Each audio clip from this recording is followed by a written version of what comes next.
Hey, friends. It is another week here on the Opt-in podcast. And this week, we are going to be talking about something that I haven't had an opportunity to talk about probably, I don't know, in a good 5 years, maybe even longer than that. And it's because you get to a certain place in your career, and then everybody wants to know how you manage being a mom of three kids and having a big job. And they stop talking about your earlier years and what happened before you identified as a mom and a C-suite executive.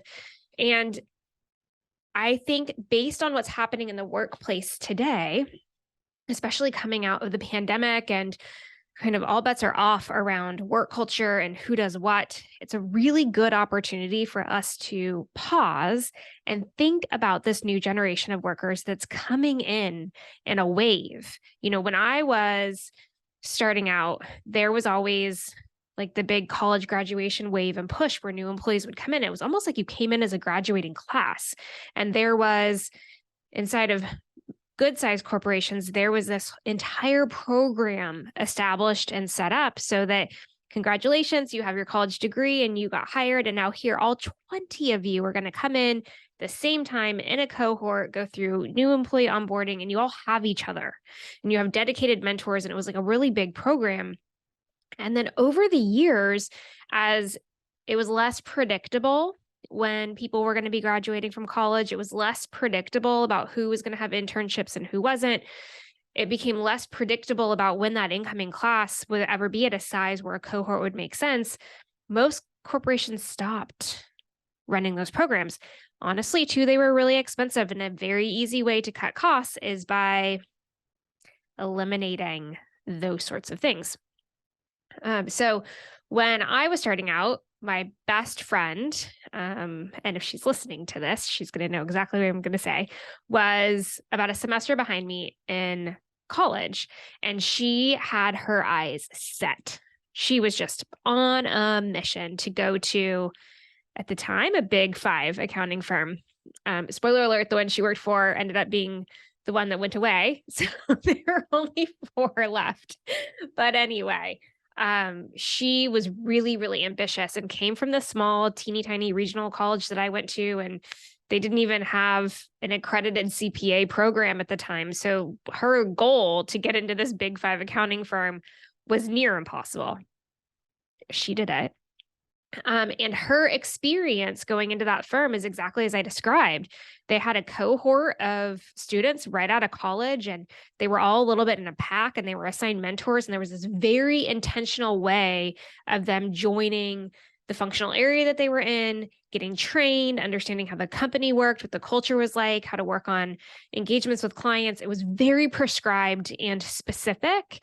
And it really enabled everybody to enter with a level playing field and understand kind of the rules of the road.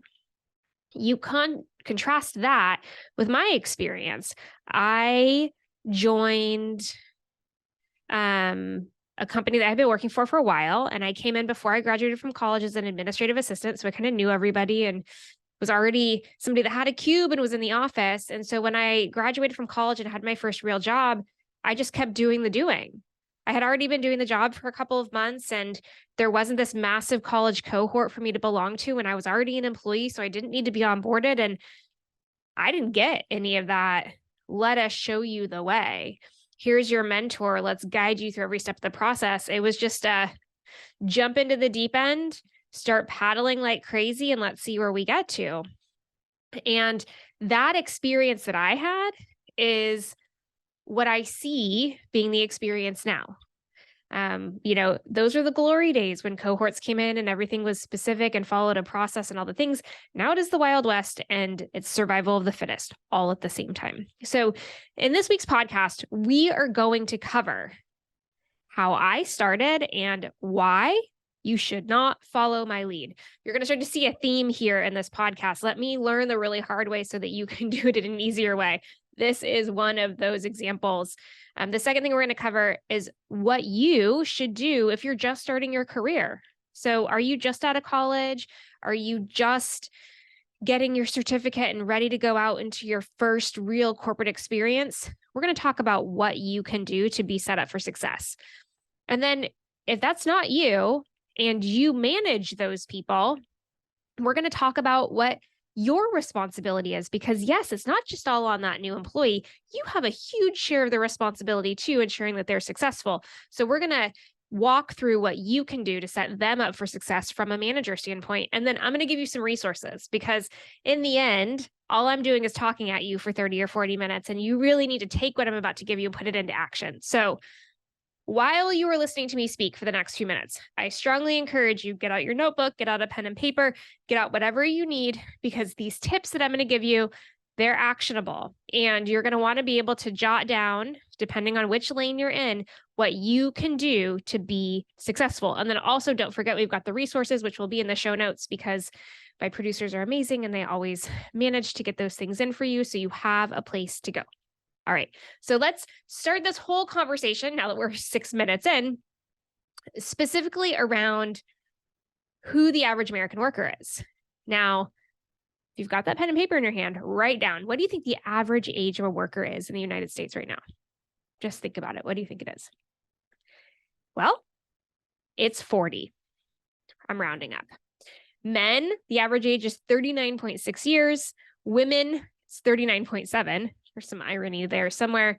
And it averages out to 39.6. So for our sake, we're just going to say that it's 40, if that's okay with all of you. So 40 it is. Now, if you fall into the category of just starting work, you're not the average age of the worker, and people managers, you probably fall into that category somewhere. But basically, if you are 40 or under, you're in the minority. And goodness, if you are under 30, just buckle your seatbelt. It's going to be a ride for all of you for sure. Now, as I said, kind of at the top of this, my story is probably a lot like those of you that are starting your career. I landed in a corporate setting and I was 20. I wasn't 21. I was 20, and like solidly 20. It wasn't like I was 20 and going to be 21 in 2 days. Like I was 20, and I was still in college. So I had like a whole year of college left to go. I was a junior in college when I started in my corporate setting. And by 21, I was in my very first official job, like career job, and also in that before I graduated from college. And I was really, really, really, really, really lucky. Almost everybody I was surrounded with in my immediate team and the next level of management was in their 20s. Almost everybody. They were young. They were my age. They got it. They were all cooler than I was, because I was a nerdy English student from a regional college. But I wasn't in the minority. I was surrounded by people that were like-minded and understood how my brain worked and my generation. That quickly evolved because they had been in their roles for a while. So they started getting promoted up and moving around and doing other things.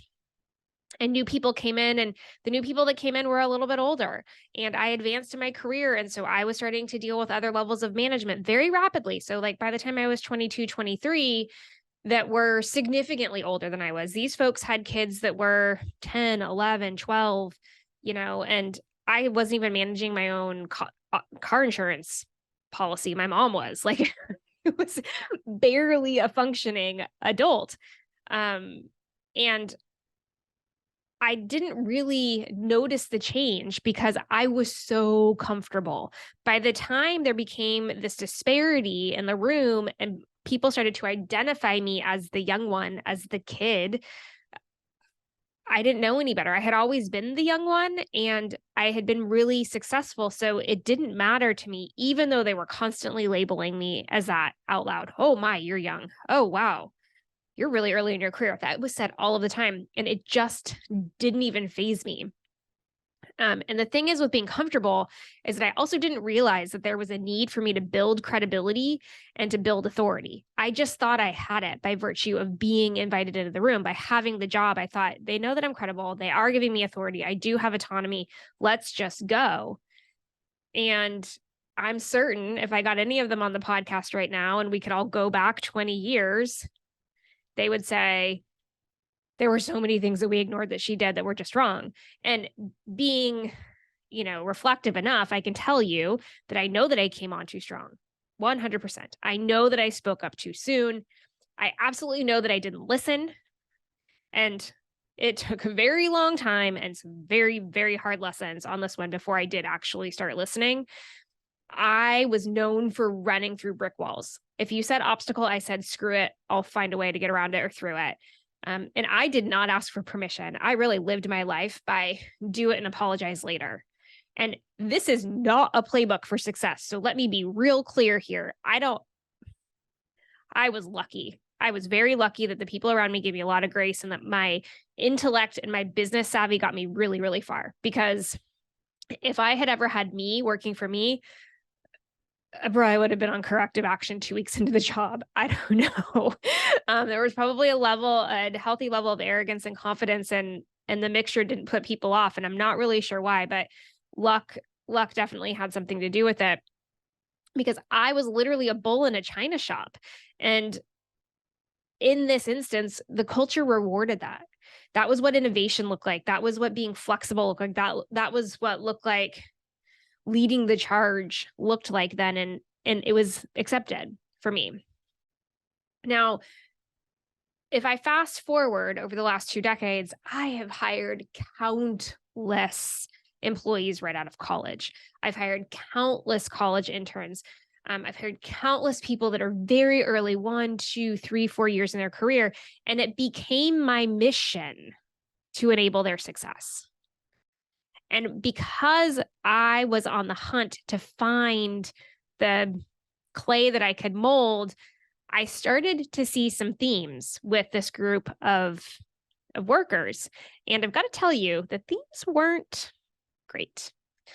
A lot of them had really big egos, real big. They were making uninformed actions and uninformed decisions.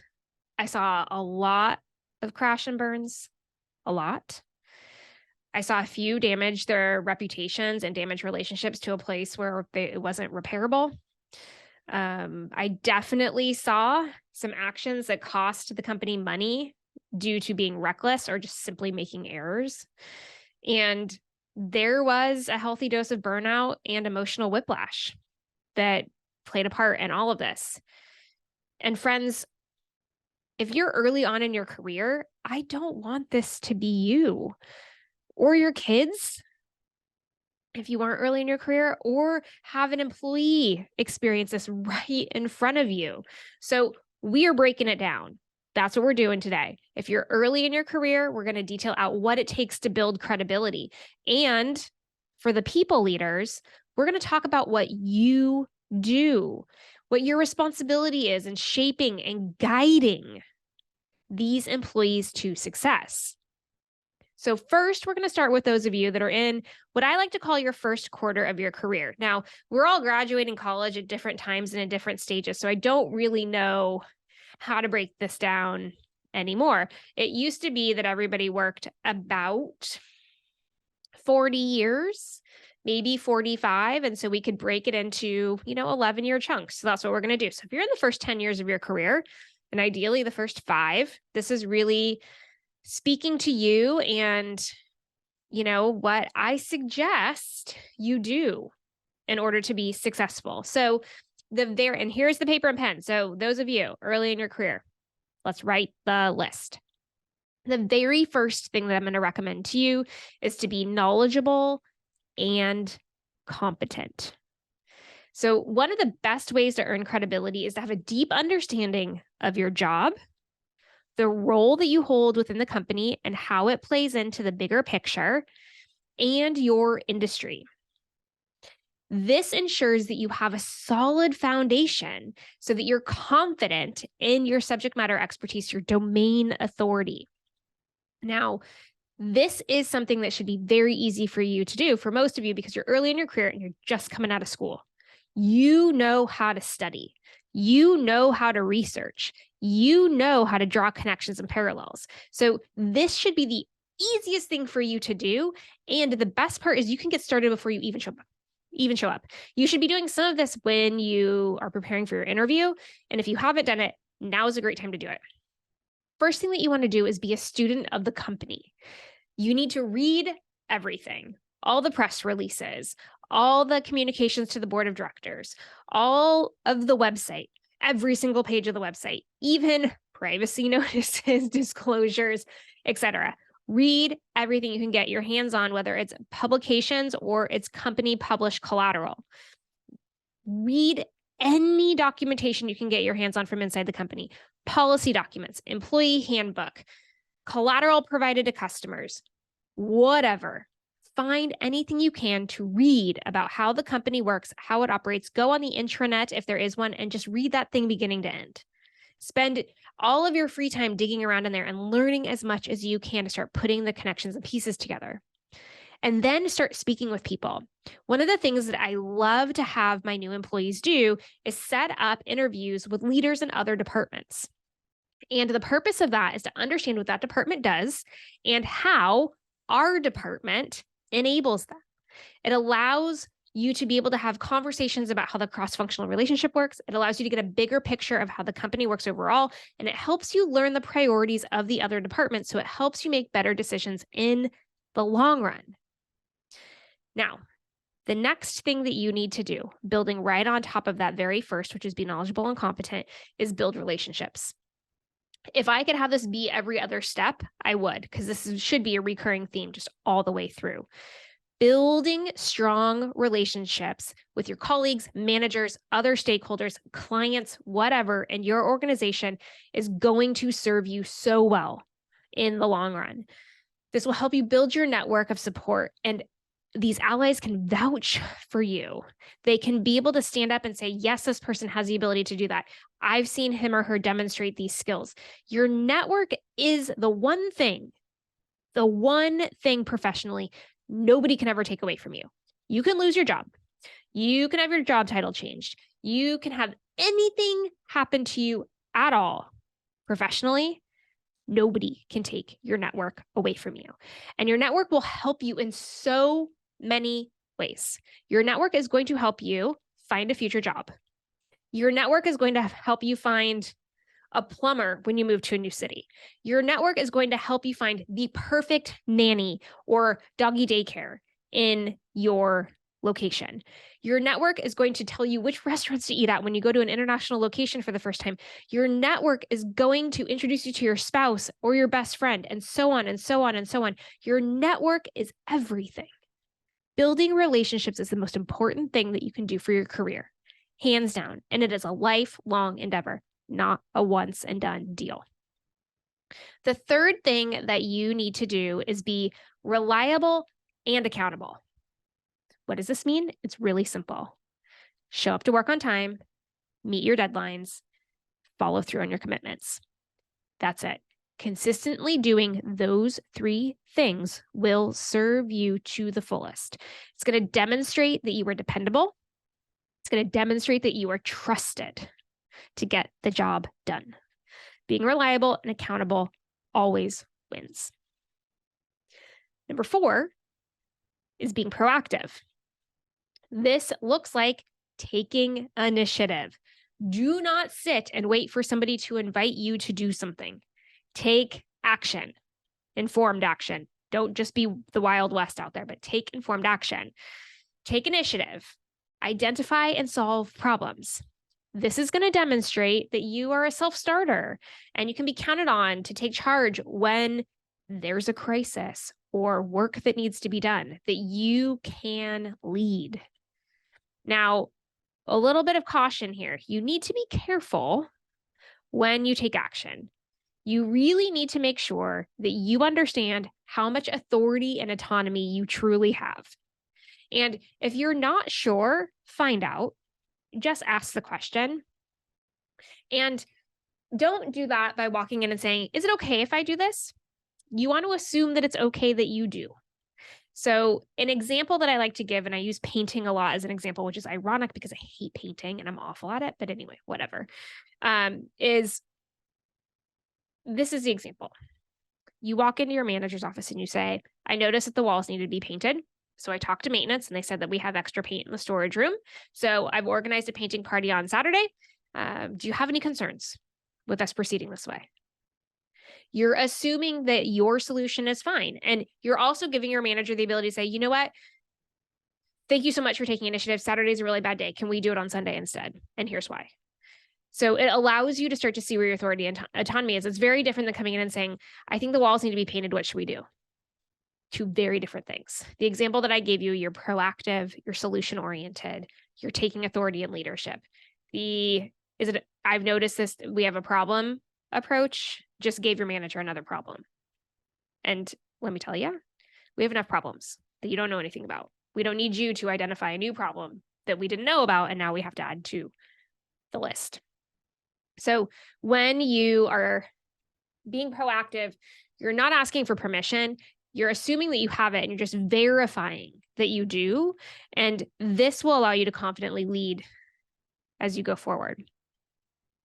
Number 5 is seek out feedback. I know everybody says they want feedback until they actually get it, and then they don't like it, and then they don't want it, and then they don't want to ask for it again. But here's the thing. Early on in your career, heck, at any stage of your career, being open to constructive feedback is only going to benefit you in the long run. And you can really utilize this to improve your performance. Now, a couple of things can happen. You can get feedback and you're like, oh, that really resonates, and I'm going to go after it. Like, I agree with you and I'm going to fix that. And then there's other circumstances where you get feedback and you're like, you've lost your mind. In the times where you don't agree with the constructive feedback, it's okay. You should, though, consider that this is coming from a person of authority. And so if they're seeing that there's something that you need to change, perhaps in the environment that you're working in, it requires you to do something differently than you want to, or differently than you think is the most efficient. And so you need to consider the consequences of ignoring the feedback. Now, I'm not telling you to follow everything blindly, but if you are telling yourself, if your internal authority is telling you that's a bad idea, I don't want to do that, sit with it just for a little bit and understand the consequences. So if I do it and I do what they're asking me to do, what's the consequence? What's the worst thing that can happen? If I don't do anything, what's the worst thing that can happen? And then make sure that you live with however it is, because being open to feedback, accepting the constructive feedback, it's going to show overall that you're committed to continuous learning, that you're committed to growing, that you're committed to mastering the craft that's in front of you.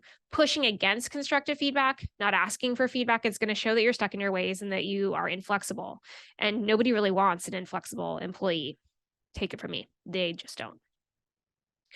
The 6th step is to be respectful and professional. Always, everywhere, in every circumstance. It does not matter how angry you are. It does not matter how upset you are. It does not matter how offended you are. It does not matter how much of a jerk the other person is. It's your responsibility to be respectful and professional. You need to treat everyone you encounter at work with respect and professionalism. This includes colleagues, clients, vendors, family members of other employees, anybody that you come into contact with in a professional setting. You are representing the company in that regard. You need to be respectful and professional. The end. You need to have a positive attitude. You need to be courteous. This eventually will help build credibility and respect. Being consistent this way is how you are going to build the career that you want.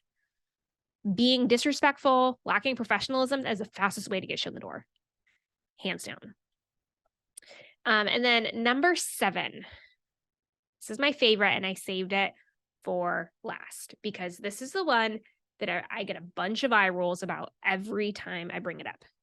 You need to be a good communicator. Now, by the time we all become adults, we all think we are good communicators, especially because most of us, if we have a business degree, have to go through a communication course in college, and we actually get graded on how well we can communicate.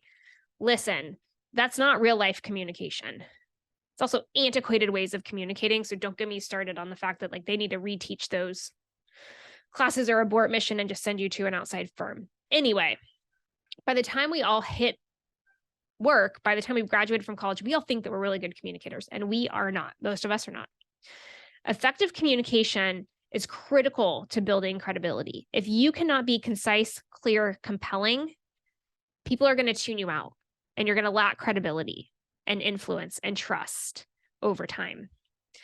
Part of being a good communicator is listening, actually listening, not thinking about other things, not creating your argument that you're going to say as soon as they're done talking. You actually have to listen.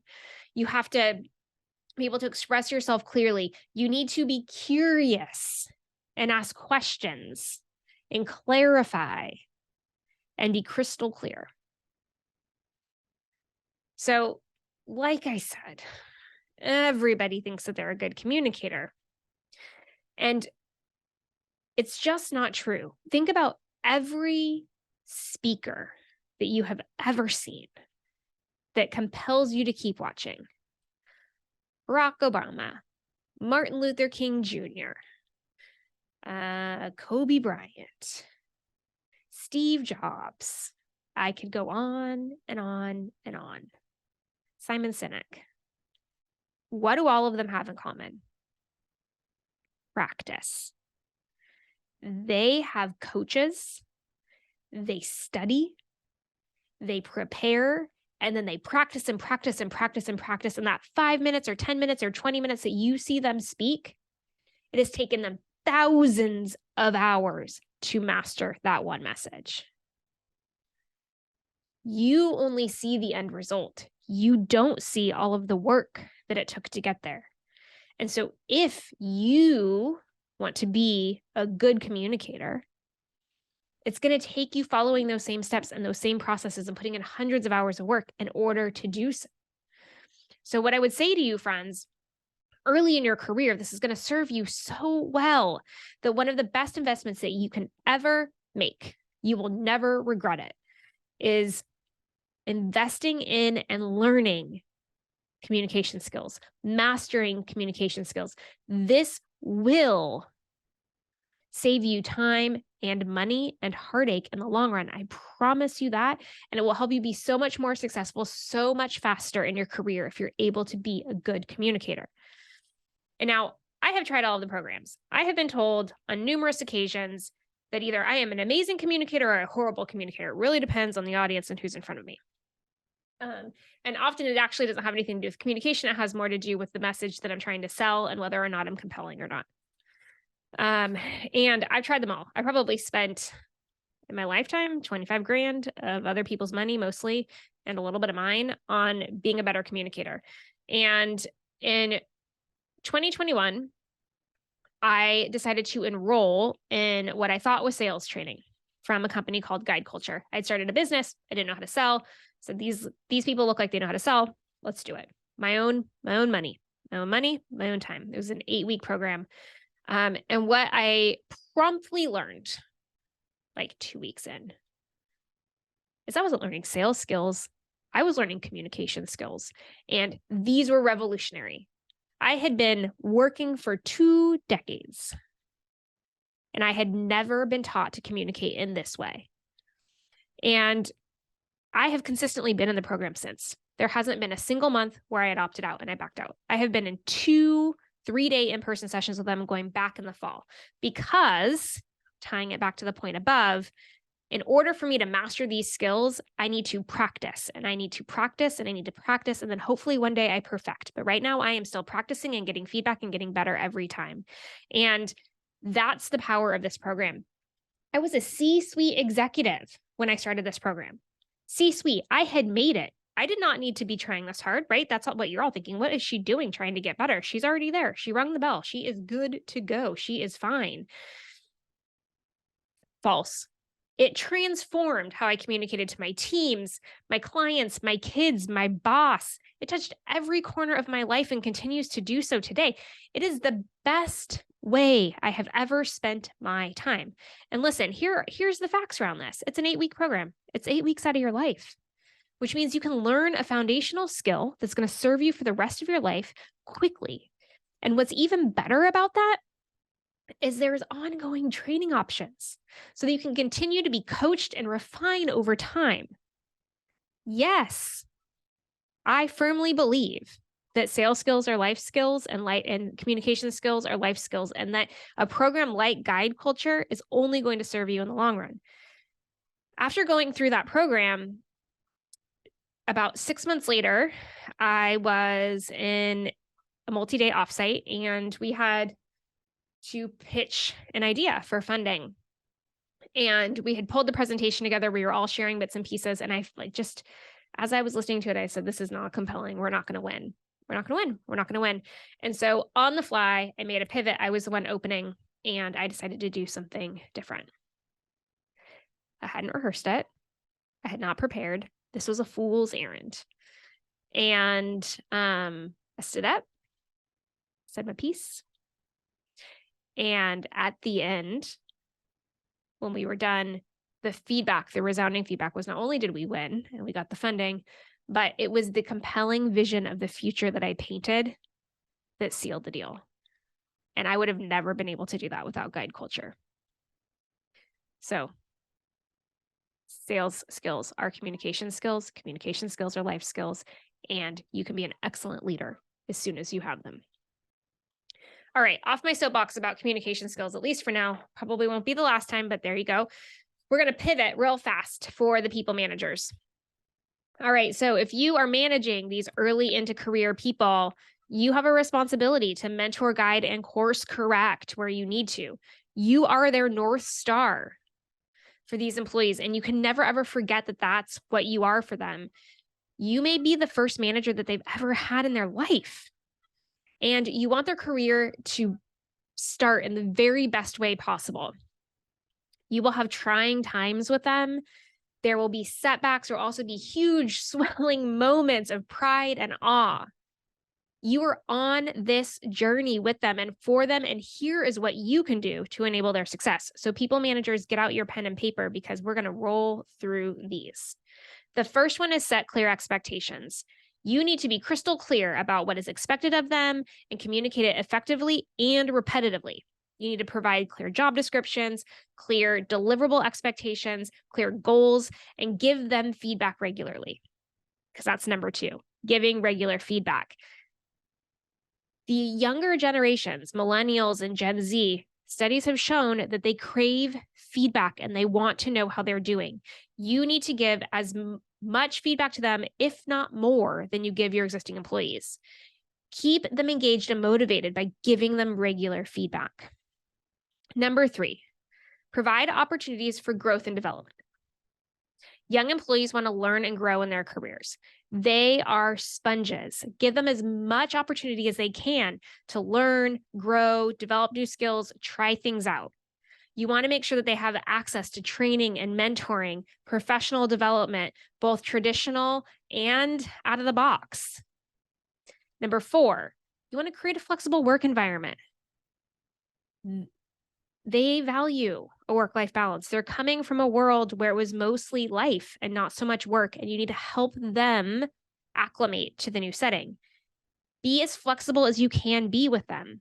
Be open-minded to what they're asking for, and if they need to, allow them to work from home when appropriate.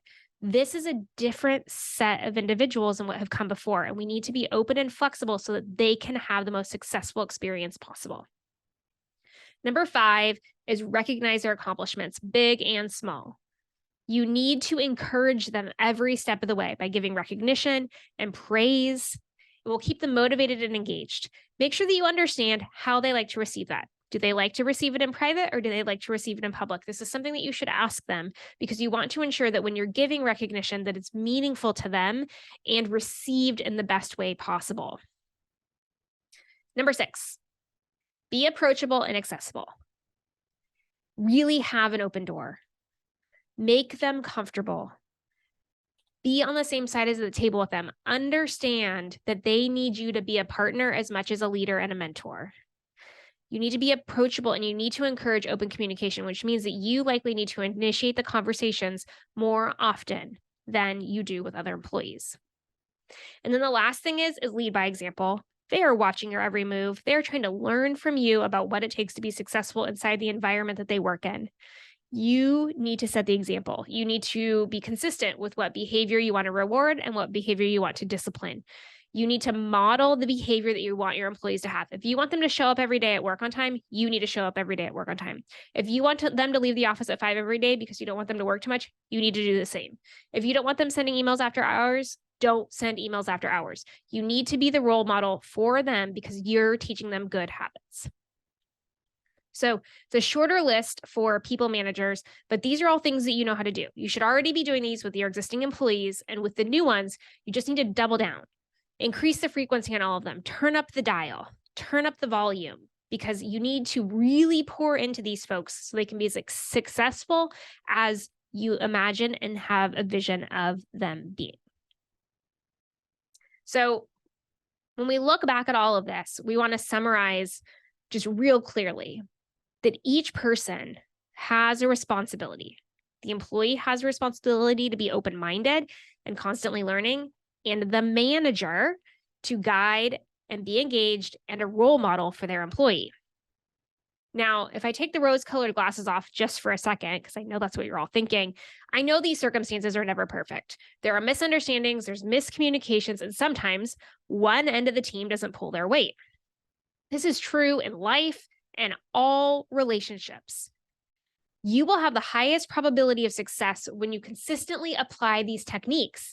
And if you get off course, just reset and come back. It's as simple as that. You have to pull your weight. Sometimes it's not going to be ideal. Sometimes you're not going to mix and match. It's okay. It's for a season. I guarantee this is not going to be your manager. You're not going to be the employee forever. Things will change. Nothing stays constant. So take what you can out of the situation and then pivot and move on. Find a different mentor if this isn't the right one for you. Do what it takes to be successful as long as you're following the set of recommendations that I gave you, because this will ensure, if you're an employee, you're building credibility, and if you're a manager, you're doing everything you can to guide and mentor and develop them. All right. So now for those resources. As I talked about earlier, I strongly believe all of you, employee or people manager, let's be honest, are investing in communication skills on an ongoing basis. My recommendation, hands down, I don't have another one, is for you to be in the world of guide culture. Now, you can do that in a variety of ways. Go follow them on social media. The best place to find them is on Instagram at Guide Culture. I strongly encourage you, strongly encourage you to buy the book called Persuade for Good. It is very short, and it will be incredibly helpful explaining to you tips and tricks that you can use so that you can up-level your communication skills. And then, friends, I would advise you just to stay up to date on my stories. Guide Culture is going to hold a free webinar soon. If you're listening to this at some point in the far and distant future, Guide Culture is probably holding another webinar, or there's somewhere else for you to learn about them. But if not, and you don't see it in my stories, DM me and I'll get you connected. I am very engaged in this community and really believe in what they're doing for people, and I will hook you up however we need to get that taken care of. Now, there's a bunch of freebies that are available too, and these are new if you're listening to this currently. In the future, if not, maybe you already have them, maybe you don't. And these are all going to be in the show notes. So if you're searching for a job, see the 5 tips for a successful resume and the 7 secret tips for preparing for an interview. Those are both in the show notes. And if you already have a job and are looking for a raise, check out the proven method for asking for a raise, also in the show notes. These freebies are going to be available all of the time. All you have to do is click the link, enter your email address, bam, the freebie shows up in your inbox. And if you have any questions about the freebie or you want to know more, hit me up in the DMs. You know where to find me, and we will figure it out. Now, I hope you got something out of this today. We covered so much ground. If you know of somebody just starting their career, please share this with them today, friend, and so they can get a jump start on how to be successful. And if you know somebody that's currently managing somebody at the beginning of their career, please go ahead and text this to them today. It'll give them some encouragement and some tips to try with them so they can have a successful employee. I appreciate your time today and you sticking with me until the end. Until next time, remember, you are wise, you are strong, and you are capable. And I believe in you. Have a great day, friends.